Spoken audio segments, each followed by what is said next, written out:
Hi everyone, welcome back to the podcast. Today we're talking about functional lab testing for hormone imbalances and finding the root cause of them. My guest is Jenn Malecha. She is a practitioner who supports busy, health-minded professionals in taking back their health and giving them access to the right lab tests and resources so that they can find the missing pieces of their health puzzle, actually fix what is wrong and get back to feeling like themselves again. Using over a decade of personal training experience, training in functional diagnostic nutrition and transformational life coaching, she creates personalized health rebuilding programs for clients that are realistic and sustainable for long and lasting results that empower clients to be the boss of their own health. If you're ready to look at the big picture of your health, not just one disconnected piece at a time, to embrace healthy as a way of being, and to stop settling for anything less than you deserve when it comes to health and happiness, then Jenn is exactly what you've been looking for. Her company is Wholistic Health Boss, and it's spelled holistic, like Whole Foods, which I love the name, Jenn. And in this episode, we discuss her personal health journey, and it's very similar to mine and probably many of you listening. It started with period problems as a teen, not eating a great diet, but the fact that she was healthy and active, she managed to kind of keep things at bay, and her doctors didn't feel like anything was wrong. She was on the pill for a while, and then turns out in the end, well, I'll let her get into it, kind of what the root of the problem was later on, but I could definitely relate to her story. And then we talk about her favorite functional lab tests, so things like the GI Map stool test, the Dutch hormone panel, the her tissue mineral analysis, and thyroid testing. These are 4 of my most commonly used ones as well. She also shares some of her top recommendations for hormone health and the importance of thyroid testing and not just getting a TSH, looking at the full thyroid panel, because that can actually tell you different imbalances and what could be going on at the root cause level. So let's get straight into the podcast with Jenn Malecha. Hi Jenn, welcome to the podcast. So glad to be here. Thanks for having me. You're welcome. Could you start off with your health journey? Because I know it's been a long one. I think it started, if I'm not mistaken, in teenage years, maybe even childhood, and it's been quite the journey. So could you just give us an overview and take as long as you need? Yeah, I would love to share that, because I think, when I work with clients, that's actually the first place that I start with is, let's talk about your whole health history. Because as I say, like whatever you're experiencing today is likely an accumulation of things that have happened along the timeline of your life. And when I look back, I can see now, hindsight is always 2020, that there were definitely things going on early in my life that were pointing to hormone imbalances and things that I already had, basically going on underneath the hood or happening. So probably the most prevalent, first initial health thing that I had happen to me was when I started my menstrual cycle. So I started my menstrual cycle and I was an active girl, like playing, basketball and doing things. So I had an irregular period to begin with. Like it was very hit or miss. Like sometimes I would get it, sometimes I wouldn't. And then most often when I did have my period, it was very, very painful and heavy. Like I would find myself doubled over, sitting on the toilet, nauseous in a trash can, vomiting.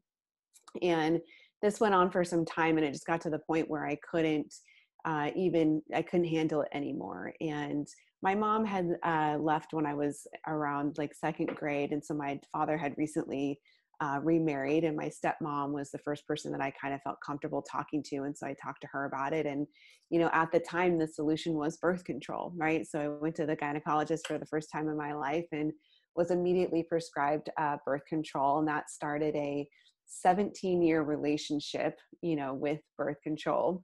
But I want to backtrack there for just a moment, because as I've explored this quite a bit, the question becomes, well, why did I have irregular periods like this, painful irregular periods in the first place? And one of the things that I really, when I look back, can see probably contributed to this was, my parents did get divorced. And as we've seen in research that, childhood trauma can decrease vagal nerve function by about 30%. And, for the listeners, the vagal nerve is this main communication center between the brain and like the lower body. Like we primarily talk about it in relationship to the gut or the intestinal lining, but also a lot of your major organs.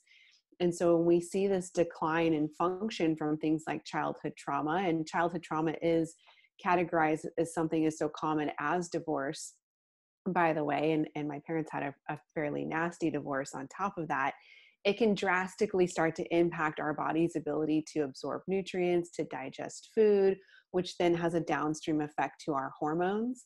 On top of that, when I got into middle school, we had just moved from the place that I basically grew up in elementary school, started 7th grade in a new middle school, met friends and was desperate to make friends. So started hanging out with, some people after school, eating junk food essentially. And we know that junk food, sugars and dairies and glutens and things like that now are highly inflammatory. So that probably just added fuel to the inflammatory fire.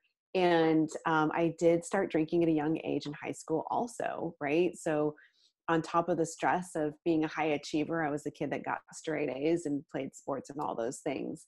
So on along, I had this, I was on birth control. Everything was seemingly well, I guess I would say, in my younger viewpoint. But again, looking back, I can see that it wasn't. Like once I started birth control, I definitely abused birth control, I would say. Like I would purposely skip my periods. And then it got to the point where I just didn't have a period, even if I was taking the placebo pills. So I was really doing a number on my hormones in a lot of different ways. And here I thought that I was a healthy person because I was exercising regularly, and my parents were fairly good about putting, wholesome meals out for dinner for us and everything. And even when I got into college, I still thought I was a healthy person. I actually studied fitness, nutrition, and health. And so I was applying all the things that I had learned in school in regards to calorie counting and making sure that I was eating according to what we call here in the US, like the food guide pyramid at the time. Now it's called the plate. So,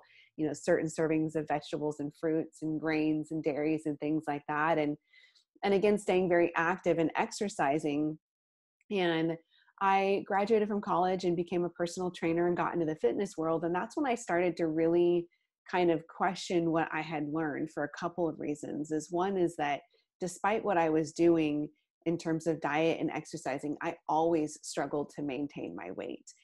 If I, didn't exercise or didn't do some things, like my weight always would rebound and bounce around on the scale. And into my 20s, I started to develop seasonal allergies, which became very intense and severe to the point where I would get ear infections that would basically take me out for days at a time. Like I just couldn't even function, or I would get hay fevers and headaches and things like that.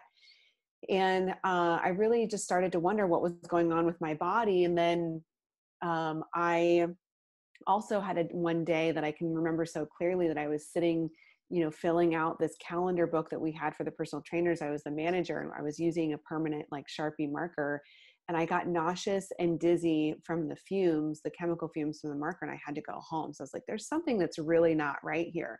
But every time I would go to my annual physical, I was always told that I looked perfect on paper. My blood pressure looked great.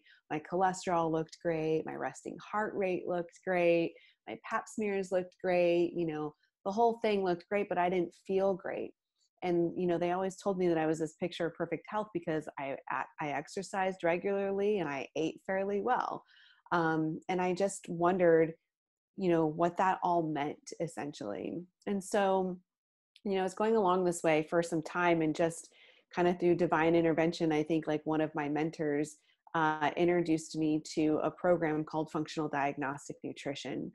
And the second that I heard Reed Davis, the founder of that program, do a presentation, it was like the light bulb went on. He talked about all the things about human physiology that I never learned about in my college physiology classes. Actually, he talked about the interplay of the hormones and liver congestion and the importance of gut health and how all these things impacted each other. And so I immediately jumped on this and enrolled in this program, studied as a functional diagnostic nutrition practitioner, and began to put the pieces together for my own health. As part of that program, you do some of this functional lab testing that I'm sure we'll get to talking about. And so I ran a saliva test on myself at the time to look at cortisol and sex hormones. And essentially I was I had some severe like HPA access, cortisol dysfunction that was going on, which was related to probably the chronic fatigue. I didn't know what to call it at the time, but I was definitely having chronic fatigue type of stuff in the afternoons. Like I would drink a double Americano and struggle to keep my eyes open through clients. And did a stool sample test on myself, found that I had a bacteria overgrowth going on in my gut called H. pylori, which can be linked to things like ulcers and stomach cancer. But it was also correlates primarily highly with migraines, which I was experiencing, as well as low back pain, especially in the T7 vertebrae, which I was experiencing also, that would run down the side of my leg. And I just thought because I was a runner and a weightlifter that it was normal to have aches and pains like that. But once I got rid of the H. pylori, the migraines and the pain went away completely. And I had quite a bit of liver congestion that was going on, and which made me just realize that I forgot to mention an important note. Around the same time that I found functional diagnostic nutrition, I had been diagnosed with skin cancer at a very young age, around the age of 24. And there was no family history, risk factors. I was not like a frequent tanner. I didn't go to I'm in San Diego, so it's very sunny here. So of course I would play out in the sun, but nothing to the extreme. And so the skin cancer was another one of those light bulb moments of, what is going on here? So seeing these hormone imbalances, the adrenal dysfunction, the liver congestion. I also had very high oxidative stress, which basically is an indicator for cellular DNA damage going on.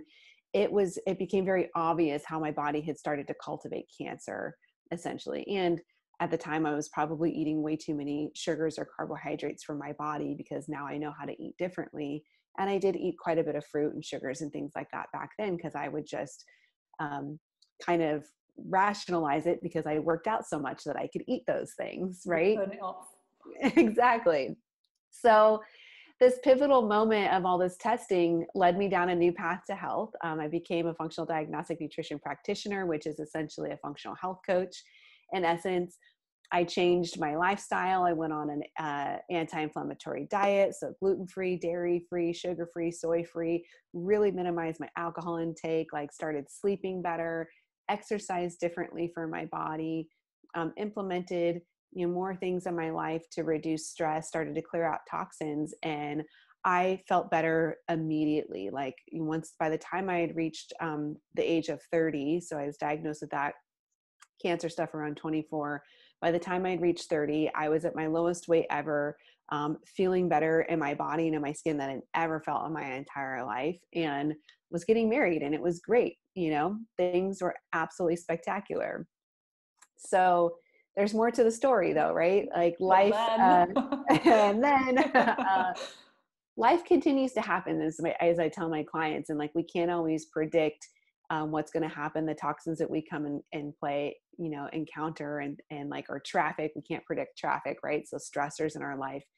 And so here I was, going along, feeling great. And, slowly thereafter I turned 30, my health started to decline in different ways again. Like all of a sudden, like weight started slowly creeping up, like over the course of about 2 years, I had put on 15 pounds total. And again, I was doing all the things. Like I was still gluten-free, dairy-free, sugar-free, all these things, like really monitoring my sleep routines, like de-stressing, had eliminated toxins from my environment, had done all these protocols to clean up my gut health, to reverse hormone imbalances, still on birth control, by the way, at this time. Just because I think by that time it was kind of like an obsession or an addiction, like as women, like, especially the type A personalities, we want to be in control. So the fact that I could control not getting a period and being able to travel and not have to worry about it was part of the addiction to it, essentially. And, along with the weight gain, other little things started happening. Like I went to the dentist, and the dentist had noticed that I was grinding my teeth. And I was like, well, that's weird. I'm not really stressed. Like I don't, understand why that would happen. And then I remembered that parasites and bacteria and yeast can trigger bruxism or teeth grinding. So I immediately ran a stool sample test, and sure enough, I had some candida and other gut bugs that popped up again. And I was like, well, this is odd, because I've been doing all the things to maintain this healthy, temple of a body. And then I started having tinnitus, like ringing in your ears, which also can correlate with those things. And I was just busy with work and didn't pay too much attention. I went through my, I was like, I'm going to clean out my gut with some gut protocols. I'm going to just step up my game with my supplements and my food and go on my way. And I continued to do that. And then all of a sudden in September, in the fall, I started having breakthrough periods. So even though I was on birth control and I actually hadn't had a period in 5 years, I started bleeding. And I was like, well, this is odd and interesting. And then it didn't happen in October, but it happened again later in November. And then I started to develop cystic acne. And I had never had acne my entire life. Like even as a teenager going through puberty, never had acne. And then I started having really sore, tender, inflamed breasts around my cycle. And I was having these breakthrough periods and things like that. As we moved into the new year, like in January and February, the acne got worse. It was all over my back. And I was literally starting to have like an emotional breakdown about this, because here I am, this functional health practitioner, doing all the things and nothing was working. And I was like driving myself bananas, crazy, trying to figure out what the heck was going on with my body. And I started to suspect that I had estrogen dominance just because of the weight gain, the tender breasts, what was going on with my period, what was going on with the acne.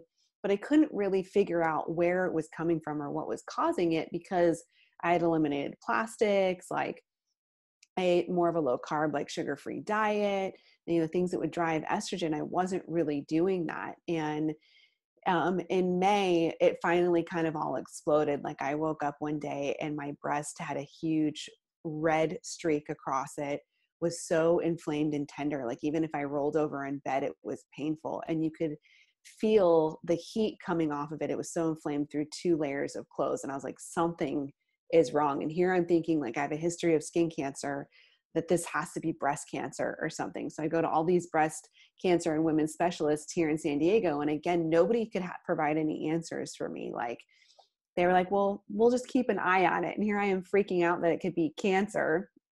And like, just keep an eye on it. I could be dead, like this is not, that's not a reasonable response. Yeah. And one doctor said, well, maybe your 15 pounds is muscle. Maybe you just put on muscle. And I was like, lady, do you know how hard it is for women to put on muscle? I mean, I used to be a fitness competitor, and with a strict regimen of weightlifting and dieting for 6 weeks, I was lucky if I put on like a pound of muscle, So I was like, okay, I have to take this, under my own control. Like I need to be my own advocate. Obviously, like I need to be a health detective for myself. So I really was like, okay, it's got to be this estrogen dominance thing. And I just need to figure out like what's happening essentially. And I was, scouring the internet, researching, trying to figure out what was going on. And again, just divine intervention stepped in. And I was at the point, the end of May, after this inflamed breast, I had had my period for 12 days straight, like longest. I mean, that's just insane. Right. And it was a Thursday morning. I remember I woke up and my period had stopped and I was like, hallelujah, finally. And I went off, I was still doing some personal training. I trained a couple clients, and then I came back and I sat in my office to work with my health coaching clients and do my work. And after sitting in that room for 2 hours, my period started again. And I was like, okay, it's something in this room. Like now I might be sounding a little crazy here, but it's got to be something in this room. This is insane. So I opened the closet door to get out some shipping materials for a client. And lo and behold, I look up at the ceiling and there's black mold all over the ceiling of the closet. Had never thought to look there. And literally my desk that I worked at every day for the past 2 years sat about a foot away from that closet. And I just never thought anything of it.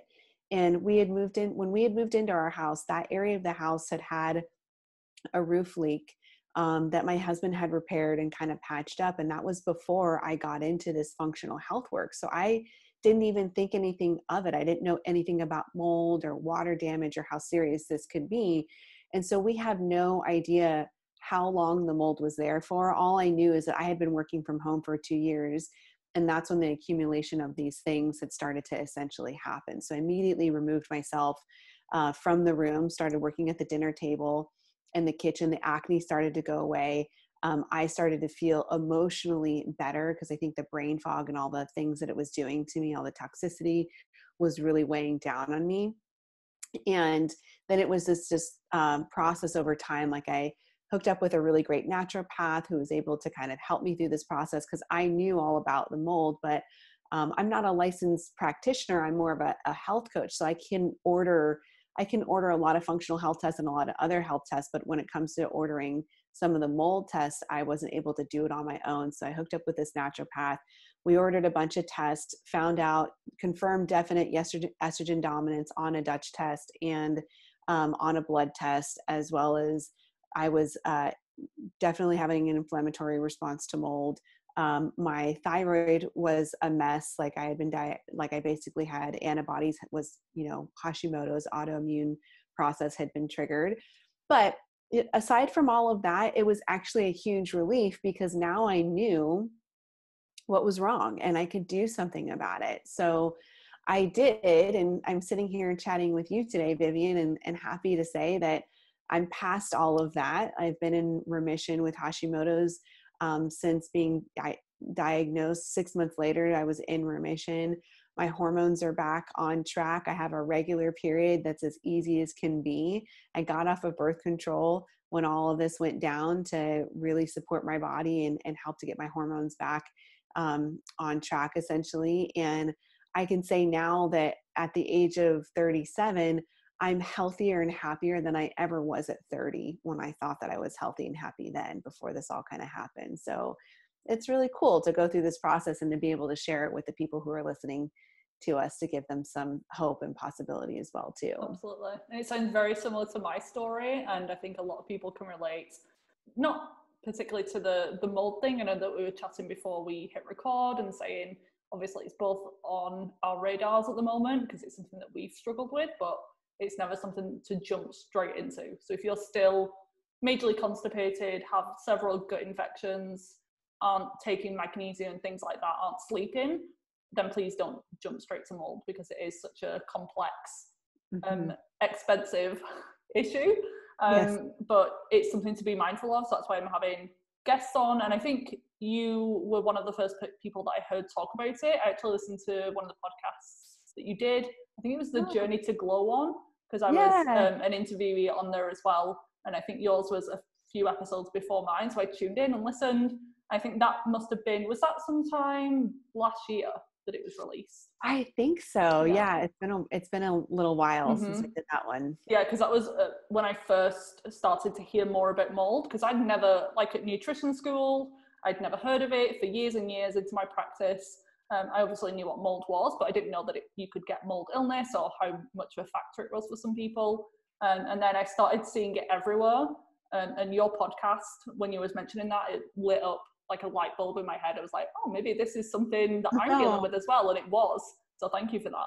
Oh, you're so welcome. See, this is exactly why we do these podcasts, is like, the information will land in your lap exactly when you need it, right? And we have to be talking about these things and sharing our stories to inspire others. And some of my colleagues in the US have been through the FDN Functional Diagnostic Nutrition Program as well. But could you just give an overview as to the approach that you take? So is it more like naturopathic, holistic, or functional medicine, or like a combination of everything?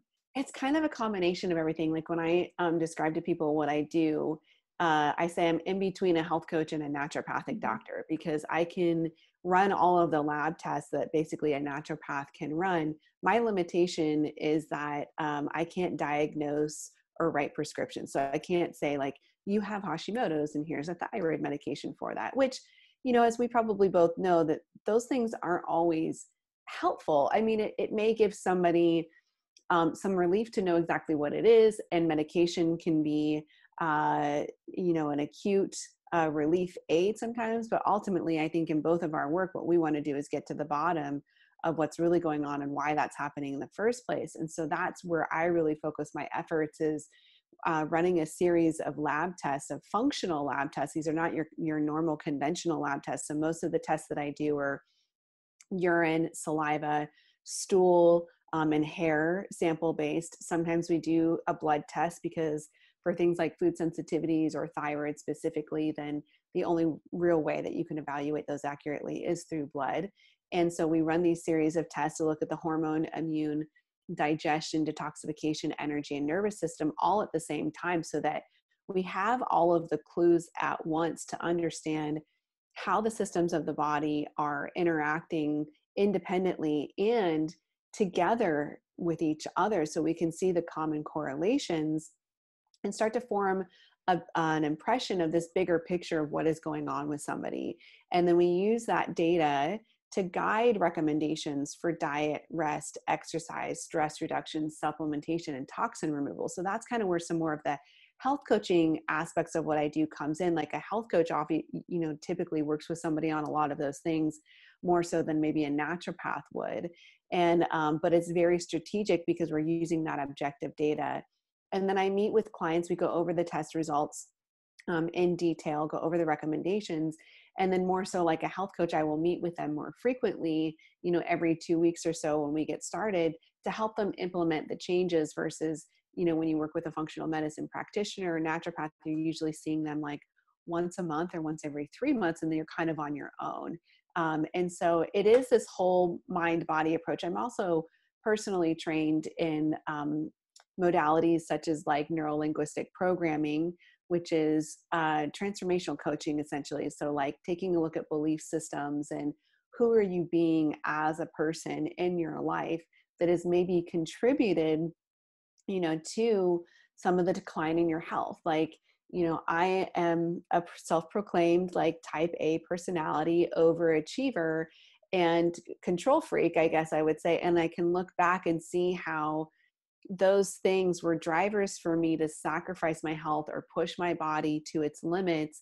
And while I'll always have those personality characteristics, I just know how to navigate life a little differently now in order to make sure that my body is always the priority and not these other things. And so I do work with clients on that respect too. And that is kind of a big part of the functional diagnostic nutrition program as well, is like assessing the whole person and understanding all of the contributors to what we call stress on the body that then result in, inflammation and dysfunction, essentially.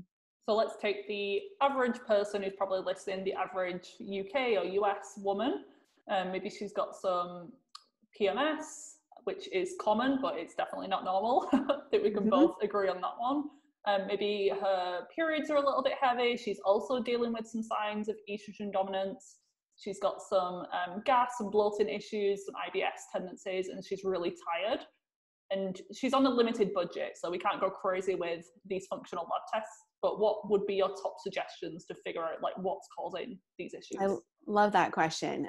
So my top 2 tests would be the Dutch test, which Dutch is an acronym. It stands for Dried Urine Total Comprehensive Hormone Panel. And it's through a lab called Precision Analytica, which I run with clients that I work with in the UK and throughout Europe and everywhere in the US. And so I'm sure you have heard of this, hopefully. And that test to me is like a chest of gold. Like there is so many clues that you can get from that test, because it looks at your sex hormones. It looks at estrogen metabolism, which you definitely cannot see on a blood test. So we get so many clues about detoxification and estrogen balance and insulin resistance and other things that are happening from that specifically. And then it also is looking at how much cortisol your body is producing and what your cortisol rhythm looks like. So that'll then give us clues about, the depth of chronic stress and inflammation that's been happening based on the cortisol rhythm, and where there are, dysfunction within that rhythm. It can then help us to correlate clues back. Like if your cortisol levels are spiked at nighttime before you go to bed, that commonly correlates with parasites, yeast, and bacteria overgrowth. Or if cortisol is spiked in the morning time upon waking, that can also correlate with things like insulin resistance and blood sugar drops in the middle of the night, or if it's low in the middle of the day. And we can also assess thyroid health even based on some of these cortisol values and get some clues about what the thyroid is looking like. There's nutritional markers on there. We get oxidative stress to look at DNA cellular damage. We look at B12 and B6 markers. We look at methylation. I mean, there is a plethora of Like information. a one-stop shop for Yeah, everything. it's amazing test. And then the one that I love to partner with that test is Diagnostic Solutions GI Map, which is a stool sample test. And I love to look at that because gut health is the cornerstone to pretty much everything that's happening in the body.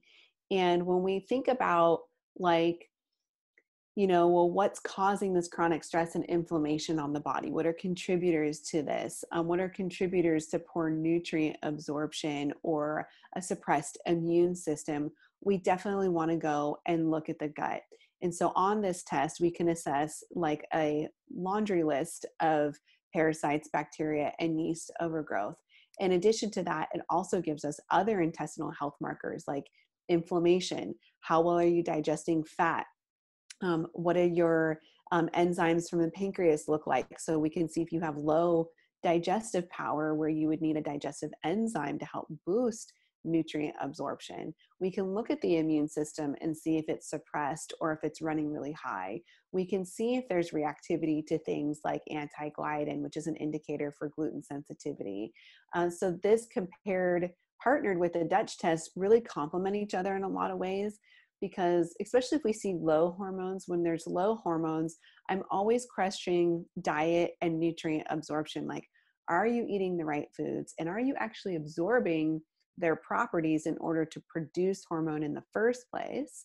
And then let's make sure that you're eating the right foods for your body to complement that as well. So these two tests, I think, combined just give a huge look inside the body at what is going on. Agreed. And I personally run like an MLT every year, just some lab work, just to, even if I feel healthy, just to keep my health in a good place rather than waiting until something happens like most doctors do. Like, let's just monitor, let's wait and see. I don't want to wait until I get diagnosed with the disease before I actually do something about it.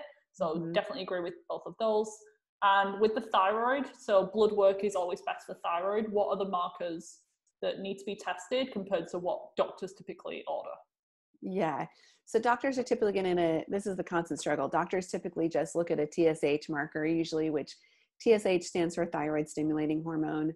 Occasionally you might get lucky and you'll get like a free T3 and maybe a T4 on there, but we really want to look at the whole entire panel to look at the whole picture, because TSH is more of an indication of pituitary function, because TSH is actually produced by the pituitary to signal the thyroid, to let the thyroid know what it's supposed to do. So then the thyroid will then produce T4, which then gets converted into T3, for example. So we want to look at all these aspects. So a full thyroid panel is going to have TSH. It's going to have total T4 and free T4. The total value is kind of like the bound hormone. The free value is the unbound hormone that's actually available for the cells.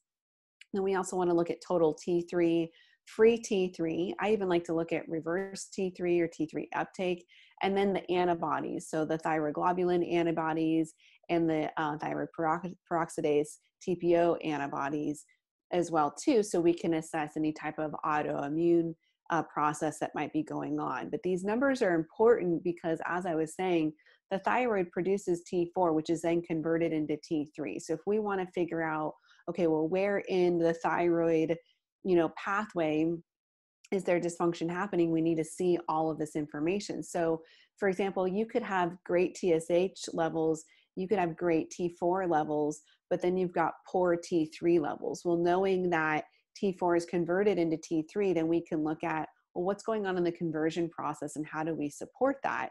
So the majority of T4 is converted into T3 in the gut and in the liver. And there's also essential nutrients that are needed and involved in that conversion. So this is where we can go, okay, let's support the liver, the gut, let's clean up those things. Let's make sure you're taking, 200 mcgs or more of selenium per day to help with that conversion process. And then we should see T3 start to improve itself, over time, versus maybe you've got low T4, but great T3. So that means that the thyroid isn't producing T4 well, but you're actually the amount of T4 that you're producing, you're converting it well. So now we want to go and look, okay, what are the essential nutrients for T4 to help with the production and what's going on with the thyroid more closely to understand why it's not producing T4 as it should, right? So this is why you need the whole picture and a full panel and not just one or two markers, because we couldn't understand those things if we just had a couple of the markers, basically. Agreed. Doctors are just waiting until your TSH gets to, depends on where you are in the world or specific states, specific localities, but some places it's a 4, some places it's a 6 or a 7. They're waiting until you're like really struggling before they can give you a diagnosis and a medication. What about nutrients? So if someone wanted to confirm that they had an issue with low selenium, low zinc levels, do you just go based off symptoms or like the thyroid panel and just assume that they have an issue? Or do you do any blood tests, mineral testing, urine tests for nutrient profiles? One of the nutrient profiles that I like to run is called the hair tissue mineral analysis. And so it's actually a hair sample, and it looks at, basically all of your minerals. It looks at toxic elements too, like mercury and arsenic and cadmium. So and this test is great because based on the values and the ratios of some of the nutrients, it also gives insights about adrenal, thyroid function. Also, whether you're parasympathetic or sympathetic dominance, we call that like your metabolic type in a sense. It gives us like information about your vitality ratio. So I love that test. It's also very easy for most people to do because they can do it in the comfort of their own home. You just collect a hair sample and send it in, and it's very easy to run internationally as well, working with clients. Otherwise, you can also do a micronutrient test with a blood test to look at those things, more specifically. I don't necessarily find that that's needed. And this kind of relates back to your question of, if we're working off of a budget, what are the tests that you would do? Well, the reality is that if we really help improve gut function, which is why I like looking at that stool sample test, we're going to improve nutrient absorption, right? If we work on digestion, if we work with your body and figure out what foods, like the balance of proteins, carbs, and fats, and macronutrients that are right for your body, again, that's going to improve the delivery of the proper nutrients to your body too. And then with somebody who does have a history of thyroid stuff like myself, I just like proactively take selenium, a little bit of extra selenium every single day.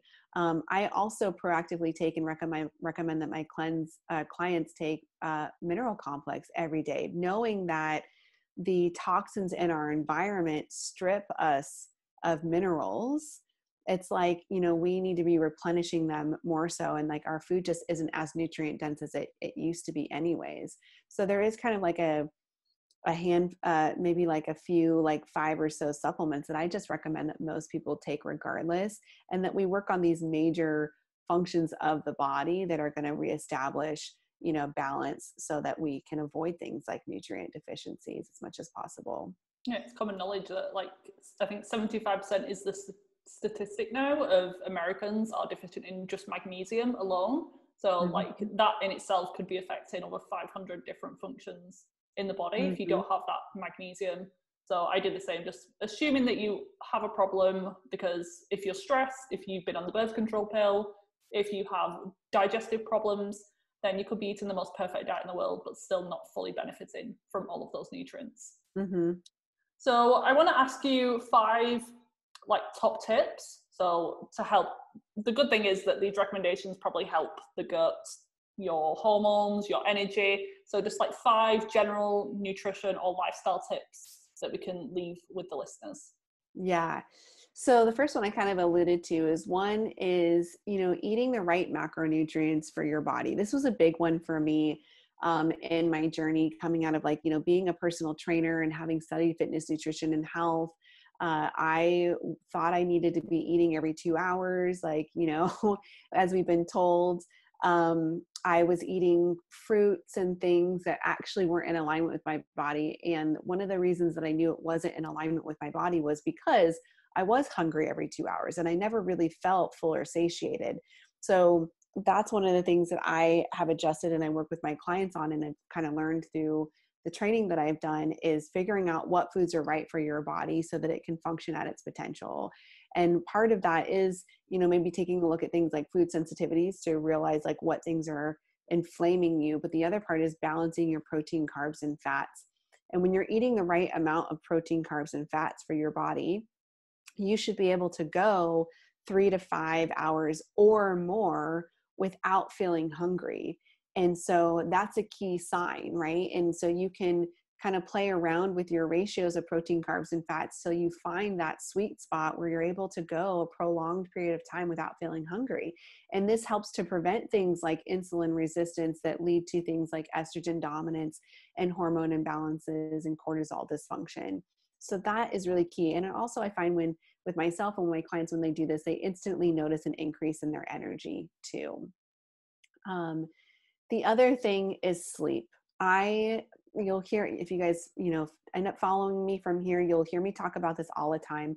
We have to learn to value sleep more than we value diet and exercise when it comes to our health, because you can be doing all the healthy things, but if you're still not sleeping great, then it's basically canceling out all of your diet and exercise efforts. And there's more to sleep than just the number of hours that you sleep. What is actually the most critical part about sleep is the time frame in which you sleep. So this is according to your circadian rhythm, the hormonal rhythm of your body. It is most important for you to be asleep from 10 p.m. till about 4 a.m. Now you can go to bed earlier than that. You can sleep a little bit later than that. But that critical time is like, you do not want to be staying up past 10, basically, and you want to be sleeping through 4. And that's because there are critical things that our body does at nighttime, such as detoxification and repairing cells. If we're not sleeping from 10 to 4, our body's not doing the things that it needs to do. And so therefore we're constantly, chronically waking up unrested, and that's going to throw off our hormone balance and mess up the rest of the systems of the body too. The third one is really paying attention to your exercise intensity. I think that it's been like beaten into our head that we need to exercise intensely to get results. And that's not actually the case. This was a lesson, again, yet that I had to learn. It was like through my healing process.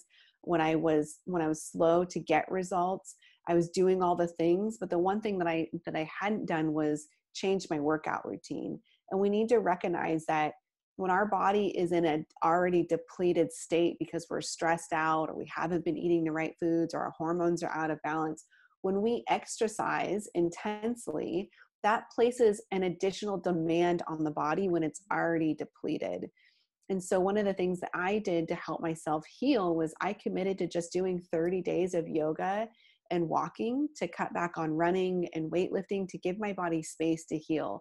And now I'm back to my regular exercise regimen. But if I have a stressful week, if I end up staying up late, if I eat something that I shouldn't have eaten, I'm very mindful of that. And the next day I do not go and run my body into the ground at the gym to quote unquote burn it off. I actually will take a rest day, and then I'm able to recover and bounce back much better from that, essentially. Right.